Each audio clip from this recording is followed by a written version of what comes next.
রাজনীতি করেছেন, যে বিশেষ করে 5 আগস্টের যে অভ্যুত্থানে, সেখানে তাদের সঙ্গে আর নাই আপনি, বা আপনার নিজের ব্যক্তিগত স্বার্থের অবস্থানে হয়তো অবস্থানের পরিবর্তন করেছেন, বিএনপির সঙ্গে লিয়াজও করেছেন। আসলে কি বলবেন এই অভিযোগে? না, প্রথম কথা হচ্ছে দেখেন, আমি কিন্তু টক শোতে প্রতিনিয়ত, আমি তো বিএনপির মানে কি বলবেন যে বিএনপির কোনো ওইভাবে প্রতিনিধিত্ব না, বা বিএনপির সাথে আমাদের নির্বাচনী জোটও হয় নাই। বিএনপি সহ 42টা দল আমরা যারা হাসিনার পতনের দাবিতে 1 বছর না 1.5 বছর আগে থেকে আনুষ্ঠানিক ঘোষণা দিয়ে 1 দফা শুরু করে। আপনি ইউটিউবে সার্চ দেন 1 দফার সম্মুখে অনেক বক্তব্য পাবেন, মিছিল পাবেন। এখন হ্যাঁ, সে সময় আবার এই আমাদের এই ছোট ভাই বন্ধুদের অনেকের রাজনৈতিক জন্ম হয় নাই, অনেকে এখন টকশোতে সুন্দর সুন্দর কথা বলছে, টকশোবিদ হিসেবে পরিচিত হচ্ছে, সেটা তাদেরকে ক্যাম্পাসও এভাবে চিনে না 2-4 জনে। এখন তো হচ্ছে আমার সহকর্মীদের সাথে অনেকে আমরা একসাথে রাজনীতি করেছি, পরে আমাদের আলাদা হয়েছে। এখন যেভাবে ধরেন আমাদের কোনো ছাত্র নেতৃবৃন্দ ওই বিজেপির সভাপতিকে ফোন দিলে 50 লাখ টাকা দিয়ে দেয়, কিংবা কোনো ব্যাংকের চেয়ারম্যানের কাছে বৈষম্য বিরোধী আন্দোলন পরিচয়, নাগরিক কমিটি পরিচয়ে গেলে যে আপনার এই ব্রিফকেস ভরে পয়সা দিয়ে দেয়, ভিপি নূরের সময় তো এই রকমের পরিস্থিতি ছিল না যে ভিপি নূর বললে টাকা দেবে আর টাকা দিয়ে আমরা পোলাপান পালবো। বলতে গেলে রাজনীতিতে এটা এরশাদ সাহেব তো ক্ষমতা থেকে দল তৈরি করেছিলেন, অনেক ছাত্র তাদের কিনেছিলেন পয়সা এবং রাষ্ট্রীয় সুযোগ সুবিধা দিয়ে। এখনকার আমার সহকর্মীদের অনেকের সক্ষমতা আছে, তারা বিভিন্ন ব্যক্তিকে সুযোগ সুবিধাতে বসাইতে পারেন। ধরেন সিটি কর্পোরেশন উত্তরে, এই উত্তর দক্ষিণ সারা দেশে প্রশাসক বসাইতে পারবেন। তাহলে সে যদি কন্ডিশন দেয় তুমি আমার দল করবা, তুমি আমার রাজনীতি করবো, তোমার আমি প্রশাসক বানাবো, তাহলে সে আমার কাছে কোন দুঃখে আসবে? তাহলে এখন আমরা রাষ্ট্রীয় পাওয়ারে বসে তো দলটা বানাইনি। আজকে যে 64 জেলায়, আমি সব আপনি জানেন না, 64টা জেলায় আজকে গণ অধিকার পরিষদের ব্যানারে এই ফ্যাসিবাদকে নিষিদ্ধ করা এবং গত 16 বছরের লুটপাটকারীদের বিচারের দাবিতে স্মারকলিপি দেওয়া হয়েছে। তারপরে বিক্ষোভ হবে জেলায় জেলায়, তারপরে ঢাকায় মহাসমাবেশ করবো। এটা বলতে চাই না, এর কারণে বললাম যে আমরা তো বিপরীত লাইনে থেকেও যেই হাসিনার বিরুদ্ধে আগে আন্দোলন ছিল ওই লাইনে আমরা আছি। কিন্তু আমি কোশ্চেনটা হচ্ছে আমার, আজকে এই বিপ্লবের দাবিদার ছাত্ররা কেন আপনার ফ্যাসিবাদ নিষিদ্ধে রাজপথে কর্মসূচি নেয়? কিভাবে আওয়ামী লীগ রাস্তায় কর্মসূচি করে? এখন তারা দাবি করছে যে তারা বিপ্লবের ঝান্ডাদারী, অথচ আপনার যারা সহযোগী ছিল, এই যে এতগুলো সংগঠন, এত মানুষ, এখন তো বললে অনেকে অখুশি হবে। এই আন্দোলনে এই আপনার এখন তো গোয়েন্দা সংস্থাগুলো কিছুটা সরকারের প্রধান, আমাদের অনেক অ্যাক্সেস আছে। 19 তারিখ আমি গ্রেপ্তার হয়েছিলাম, অনেকের সাথে রেকর্ড শুনেন, সমন্বয়কদের সাথে কয়েকজনকে আমি চিনি ব্যক্তিগত, তাদের ডেডিকেশন আছে, বাট বাকি অনেককে তো আমরা চিনিও না। ডাকসু 28 বছর পরে ডাকসু নির্বাচনে সে যেটা বললো, আমরা তো কারোর সমর্থন, অফিসিয়াল সমর্থন নিয়ে আমরা নির্বাচন করে নিই। কোটা সংস্কার আন্দোলন 2018 সাল তো এটা পয়দা করেছিলাম আমরা, না হলে আজকে তুমি তো এই যে পরিপত্র 18 সালের পরিপত্র পুনঃবহালের দাবিতে আন্দোলন হয়েছে, এই আন্দোলনের সূত্রপাতটাও এই আমাদের নেতাকর্মীরা করে দিয়েছে। বলে আমরা চিন্তা করলাম এটা ব্রডার স্কেলে নেওয়ার জন্য সবার সম্পৃক্ততা দরকার, নন পলিটিক্যাল ব্যানার ক্রিয়েট করা দরকার। তো কাজী আমার কাছে বলছে যে এখন অনেকে নাই কেন, আমি তো তাদের সুবিধা দিতে পারিনি। কাদের যে একটা ইন্টারভিউতে বলেছিল চাঙ্কারপুলে, বলি প্লিজ, চাঙ্কারপুলে একটা বাসা থাকতো, 2টা বাসা ভাড়া দিতাম ইউনিভার্সিটি যারা আমাদের সাথে ছিল সে সময়, এই প্রতিবাদগুলো, এই আবরার হত্যা থেকে শুরু করে বিভিন্ন ইস্যুতে 45,000 টাকার বাসা ভাড়া ছাত্রদের।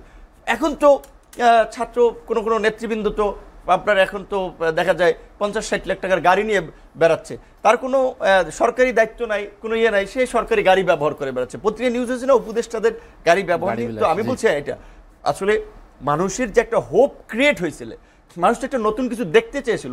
তো এই ছাত্র নেতৃবৃন্দ কিংবা এই আন্দোলনের যারা লিডার দাবি করে, তারা কি নতুন দিতে পেরেছে?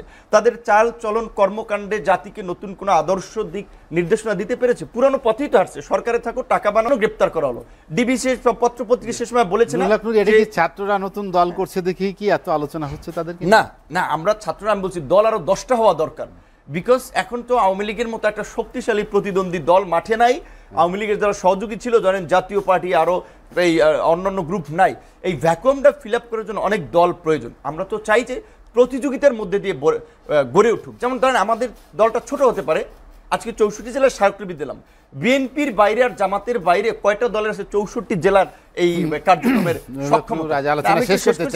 অতীতে যারা হয়েছে ওই পথেই কিন্তু যাবে। আমরা চাই না আমাদের নতুন প্রজন্ম ওই দিকে হাঁটুক। আপনাকে আপনি শুনলেন যে আন্দোলন সংগ্রাম করে মানুষের মধ্য থেকে গড়ে ওঠা দল, যেটি সরকারের সুযোগ সুবিধা নিয়ে কিংস পার্টি হওয়ার প্রয়োজন নেই, যেটা না, উনি একটু আগে বললেন যে আসলে ছাত্ররা প্রত্যেকটা যে দাবি করেছে সবগুলোতেই ব্যর্থ। শুধু যদি কিংস পার্টি হইতো বা আমাদের যদি আসলে এতই পাওয়ার হতো, আমরা তো চুপ্পুকে একদিনেই অপসারণ করতে পারতাম, আবার আমরা তো চাইলে ঘোষণাপত্র দিয়ে দিতে পারতাম। অন্যান্য যে কথাগুলো বলেছে এই জায়গাগুলো তো আমরা আসলে ছাত্র বা নাগরিকের জায়গা থেকে আমরা চেয়েছি যে একটা সৌহার্দ্যপূর্ণ রাজনৈতিক পরিবেশ থাকুক। সেইখান থেকে আমরা রাজনৈতিক দলগুলোর একটা মতামতের ভিত্তিতে আমরা চেয়েছি একটা ঐক্যমত হয়ে সবগুলো ডিসিশনে যাক, কিন্তু বিএনপি সহ বিশেষ করে বিএনপি আসলে আমাদের কোনো রকম সহযোগিতা করেনি। মুখে তাদের এক, ভিতরে মানে ঘোষণাপত্র সব বিষয়ে আমাদের সাথে দ্বিমত পোষণ করেছে। আমরা সেই জায়গা থেকে আসলে চুপ করেছিলাম। আমরা প্রতিটা বিষয়ে আমরা চেয়েছি দেশের মধ্যে আমাদের যে একটা বিভাজনের জায়গা তৈরি হচ্ছে সেটা তৈরি না করতে। সেই জায়গা থেকে আমরা প্রত্যেকটা ব্যাপারেই আসলে ওই জায়গা থেকে চুপ ছিলাম, কিন্তু এখন আসলে আর চুপ থাকার সময় নেই। মানে বারবার যদি এই কাজগুলো করা হয়, ছাত্র নাগরিকের জায়গা থেকে আসলে আমাদের এখানে আওয়াজ তুলতে হবে। যে কোনো মানে বাংলাদেশের বিপক্ষে যায় এবং এই আন্দোলনের বিপক্ষে যায়, এই অভ্যুত্থানের আন্দোলনের স্টেটের জায়গা থেকে যদি এটাই বিপক্ষে না কেন, আমরা সেটার বিরোধিতা করব। এবং আরও অনেকগুলো ইস্যু চলে এসছে, আসলে একটু লম্বা সময় কথা বলতে পারলে ভালো হতো। আমাদের বড় ভাই বললেন প্রিভিয়াস টাইমে আপনাদের যে শাসনামলগুলো ছিল কতটা মানে জনবান্ধব ছিল বা আপনারা কি করতে পেরেছেন সেটা কিন্তু জনগণ দেখেছে, এবং তার প্রতিফলনের জন্য কিন্তু ফ্যাসিস্ট হাসিনার আবার ক্ষমতায় আসতে পেরেছে। আপনাদের জায়গাটা যদি আসলে এরকম ভালো থাকতো তাহলে কিন্তু নতুন করে আরেকটা এই ফ্যাসিস্টের হওয়ার সুযোগ থাকতো না। আপনি মনে হয় সফল মানে বুঝেছেন আজীবন কি নেই এতে।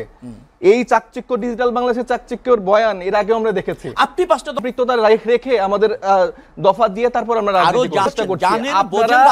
আপনারা যারা বসছেন রাজনীতিবিদরা আছেন তারা মানুষের পালস বোঝেন না দেখে আসলে জনগণের থেকে দূরে সরে গেছেন, এবং এই জন্য 17 বছর ধরে আপনারা এর বাইরেই রয়ে গেছেন। এই জায়গাটা বুঝেন, তারুণ্যের জায়গাটা বুঝেন, তাহলে আমার মনে হয় যে নতুন বাংলাদেশ আমরা সবাই মিলে একসাথে করতে পারবো। আর না হলে হাসিনা এরকম 6 মাস পর পর করে একদিন পট করে চলে আসবে, তারপর আপনাদের কি অবস্থা হবে সেটাও দেখবেন।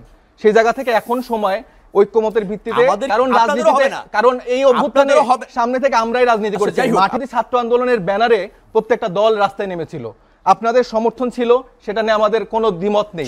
কিন্তু আপনারা এখন যেভাবে খুবই দুঃখজনক। আপনার তো না, এই কথাগুলি খুব আপত্তিকর, মানে আংশিক জেনে কথা বললে হয় কি ভুল হয়। এদেশে বহুদলীয় গণতন্ত্র কারা প্রতিষ্ঠিত করেছে? বিএনপি করেছে। বাকশালে এর আগেও হয়েছিল, শেখ মুজিবুর রহমান নিজে করেছিলেন আওয়ামী লীগ ক্ষমতায় এসে। সংসদীয় পদ্ধতির সরকার কে করেছে? 92-তে বিএনপি ক্ষমতায় এসে করেছে। তত্ত্বাবধায়ক সরকার সংবিধানে প্রতিষ্ঠিত করে সেই তত্ত্বাবধায়ক সরকারের কাছে ক্ষমতা হস্তান্তর করে বাইরে এসে নির্বাচন করে বিরোধী দল কে হয়েছে? বিএনপি হয়েছে। এই আওয়ামী লীগের 15 সংশোধনীর মাধ্যমে তত্ত্বাবধায়ক সরকার বাতিল করে 17 বছর যখন ক্ষমতায় থেকেছে, তার মধ্যে বিরুদ্ধে রাজনৈতিক আন্দোলন কে করেছে? বিএনপি করেছে। বিএনপি করেছে। আমরা এও বলি যে এই যে বিএনপিকে যে অভিজ্ঞতা এবং বিএনপি যে সবচেয়ে জনপ্রিয় রাজনৈতিক দল, তাকে কথা বলতে হয় পারিপার্শ্বিকতা, বাস্তবতা এবং রাজনৈতিক পরিণতি, গ্লোবাল ভিলেজের বাংলাদেশের স্বার্থ বিবেচনা করে কথা বলতে হয়। এটা আবেগের কথা না। উন্ডা যারা আছেন আমি তাদের রাজনীতি করাটাকে স্বাগত জানাই, কিন্তু উন্ডা যখন রাজনীতির প্রতি অনীহা দেখান, অন্য রাজনৈতিক দলকে ফ্যাসিবাদী হিসেবে ট্রিট করতে চান আওয়ামী লীগের মতো, এটা এক ধরনের রাজনৈতিক দেউলিয়ত্ব, জ্ঞানের দেউলিয়ত্ব। সেটা নিয়ে রাজনীতি করা যাবে না। আরো বিচক্ষণ হতে হবে, আরো প্রজ্ঞাবান হতে হবে। 31 দফা বাস্তবায়ন হবে না কেন? এটা অঙ্গীকার। আর 31 দফা জনরায়ের ভিত্তিতে ক্ষমতা গিয়ে বাস্তবায়ন করতে চাই, যদি সেটা না করতে পারি তারও পরিণতি আছে এবং তার বিচারও জনগণ করবে। বাস্তবায়ন করতে পারবো না উনি বলার কে, আর উনি ভাবার কে? আর উনি ভাবলে জনগণ ভাবে। এভাবে দেশ বিনির্মাণে অবদান রেখেছি, আমরা কথা রাখবো না। আমরা কথা রাখবো না, উনি ভাবছেন।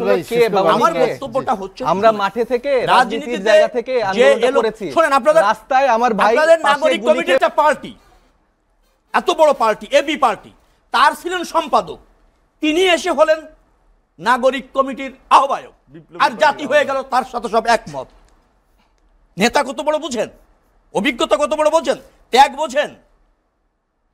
গুম হলাম, আনথরাইজ কিলিং হলাম। এই দেশে ধরেন 1.5 লাখের উপর মামলা খালো বিএনপি নেতা কর্মীরা, 60 লাখ লোক আসামি হলো। আমি নিজে মনে করেন 9 বার জেলে গেলাম, 97 দিন রিমান্ড বলেছি, এটাকে 193 দিন জেল খাটলাম, প্রধান সমন্বয়কারী ছিলাম। কৌশল কি ছিল জানেন? কৌশল ছিল রাজনৈতিক আন্দোলনে যাতে সরকার এটাকে নিতে না পারে। সর্বাত্মকভাবে নেমেছি। রুবেল ভাই, আজ এই আলোচনা science শেষ laboratory তে করবো, নেমেছি। হাতে সময় নেই। গুন্ডা হয়ে আপনাকে- গেলেন